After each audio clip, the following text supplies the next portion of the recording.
தமிழகத்தில் இங்கு மற்றும் காற்றுடன் கூடிய கனமழை பொறுத்தவரை தீவிரமாக வாய்ப்பு இருக்கு.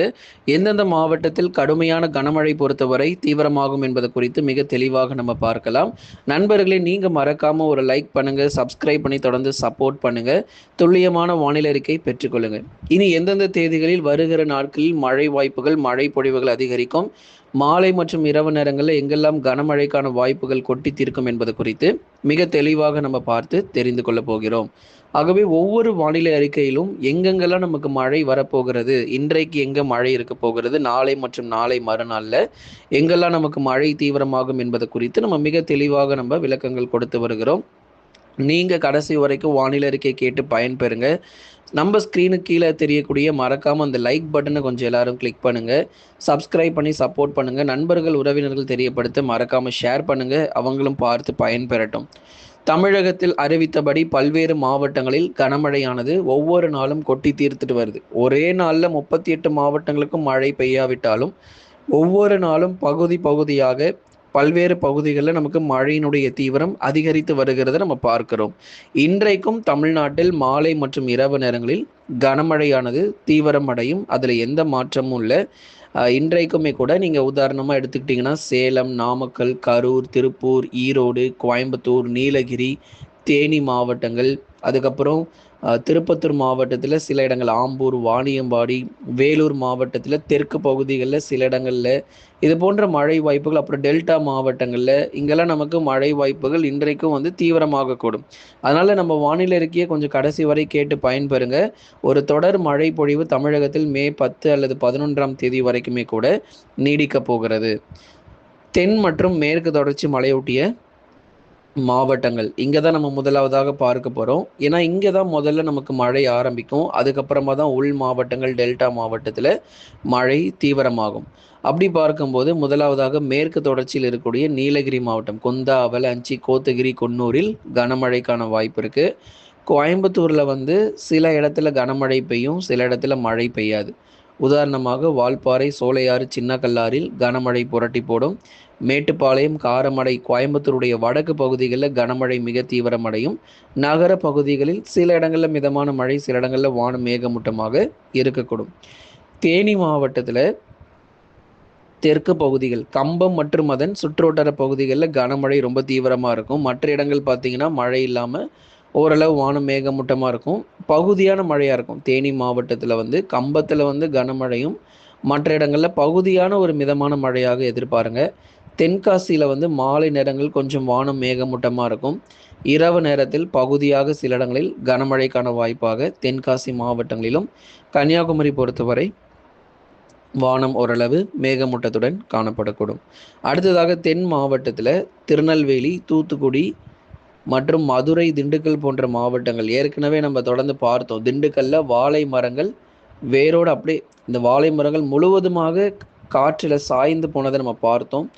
நிறைய செவ்வாழைகள் அங்கே பயிரிடப்பட்டிருந்தாங்க. இந்த மரங்கள் முழுவதுமாக, அந்த செவ்வாழை மரங்கள் முழுவதுமாகவே காற்றினால் பாதிக்கப்பட்ட திண்டுக்கல், அந்த அளவுக்கு வாழை மரங்கள் எல்லாம் கிட்டத்தட்ட எல்லாம் சாய்ந்து போய் காற்றில், பலமான சூறாவளி காற்றினால சாய்ந்து போய் பல இழப்புகள் விவசாயிகள் தொடர்ந்து அங்கே சந்திச்சாங்க. இதுதான் நம்ம சொல்லிகிட்டே இருந்தோம், இந்த சூறாவளி காற்று பயங்கரமாக வீசும், கொஞ்சம் எச்சரிக்கையாக இருந்துக்கோங்க அப்படின்னு. திண்டுக்கல், மதுரை போன்ற மாவட்டங்கள், குறிப்பாக அந்த பழனி, ஒட்டஞ்சத்திரம் இந்த பகுதிகளிலும் சரி, அதே மாதிரி மதுரை மாவட்டத்தில் அவ்வப்போது விட்டு விட்டு, எல்லா நேரமும் மழை கிடையாது, அவ்வப்போது விட்டு விட்டு மதுரையில் கூட சில நேரங்களில் மழை போகிறது நம்ம பார்க்குறோம். நேற்றைக்கே 4 சென்டிமீட்டர் மழை பதிவாயிருக்கு. மதுரை மாவட்டத்தில் மட்டும் நேற்றைய தினங்களில் 4 சென்டிமீட்டர் மழை பொழிவுகள் பதிவாகி இருக்கிறது. அடுத்ததாக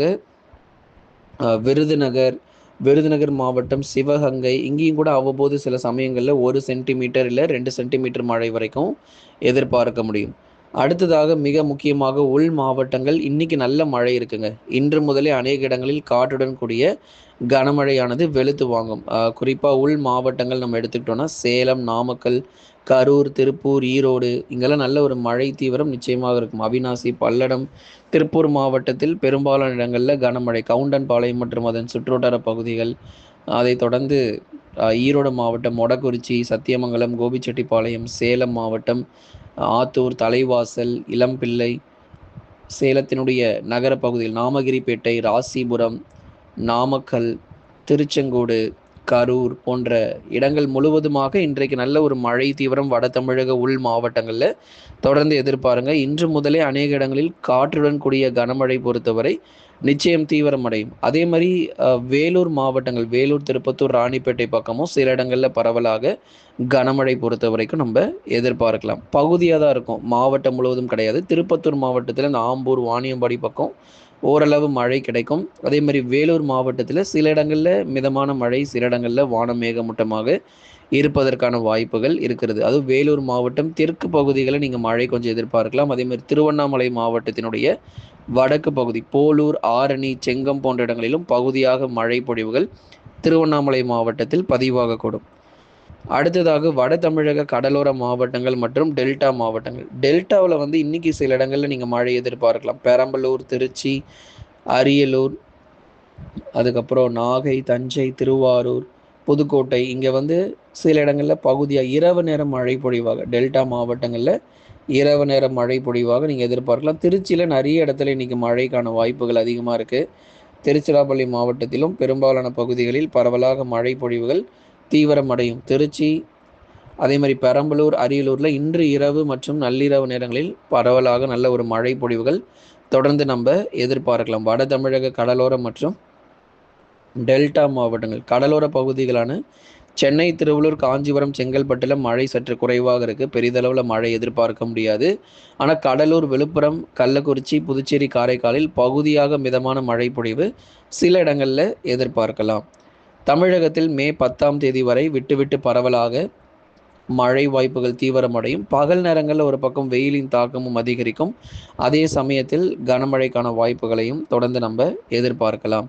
கடந்த 24 மணி நேரத்தில் தமிழகத்தில் பெய்த மழை அளவு பொறுத்தவரை கோயம்புத்தூர் மாவட்டத்தில் 6 சென்டிமீட்டர் மழையும், மதுரை மாவட்டத்தில் 4 சென்டிமீட்டர் மழை பொழிவுகள் பதிவாகியிருக்கிறது. சிவகங்கை மாவட்டத்தில் 4 சென்டிமீட்டர் மழையும், திருநெல்வேலி மாவட்டத்தில் 3 சென்டிமீட்டர் மழை பொழிவும், தருமபுரி மாவட்டத்தில் 2 சென்டிமீட்டர் மழையானது பதிவாகி இருக்கிறது. அதுக்கப்புறம் தேனி மாவட்டங்களில் 1 சென்டிமீட்டர் மழை பொழிவு, விருதுநகர் மாவட்டத்தில் 1 சென்டிமீட்டர் மழை பொழிவு, கிருஷ்ணகிரி மாவட்டத்தில் 1 சென்டிமீட்டர் மழையும், திருச்சிராப்பள்ளி மாவட்டத்தில் 1 சென்டிமீட்டர் மழையும், ஈரோடு மாவட்டத்தில் 1 சென்டிமீட்டர் மற்றும் புதுக்கோட்டை மாவட்டத்தில் 1 சென்டிமீட்டர் மழையும் பதிவாயிருக்கு. பாருங்கள் எத்தனை இடங்களில் மிதமான மழை பொழிவுகள். 3 சென்டிமீட்டர் மேலனாலே அது கனமழை தான். 3 முதல் 8 சென்டிமீட்டர் வரைக்கும் அது கனமழை தான். கிட்டத்தட்ட கோயம்புத்தூர், மதுரை, சிவகங்கை, திருநெல்வேலி உட்பட நிறைய இடங்களிலும் பரவலாக கடந்த 24 மணி நேரத்திலும் கனமழையானது பதிவாகி இருக்கிறது. இன்னும் மழை எங்கெல்லாம் தீவிரம் ஆகலையோ இனி வரக்கூடிய நேரங்கள் மற்றும் நாட்களில் கண்டிப்பாக நமக்கு மழை தீவிரமடையும். எங்கெல்லாம் நமக்கு மழை தீவிரம் இல்லாமல் இருக்கோ அந்த பகுதிகளிலும் கனமழையானது கொட்டி தீர்ப்பதற்கான வாய்ப்புகள் இருக்கிறது. நண்பர்களே, நீங்கள் மறக்காமல் ஒரு லைக் பண்ணுங்கள், சப்ஸ்கிரைப் பண்ணி தொடர்ந்து சப்போர்ட் பண்ணுங்கள்.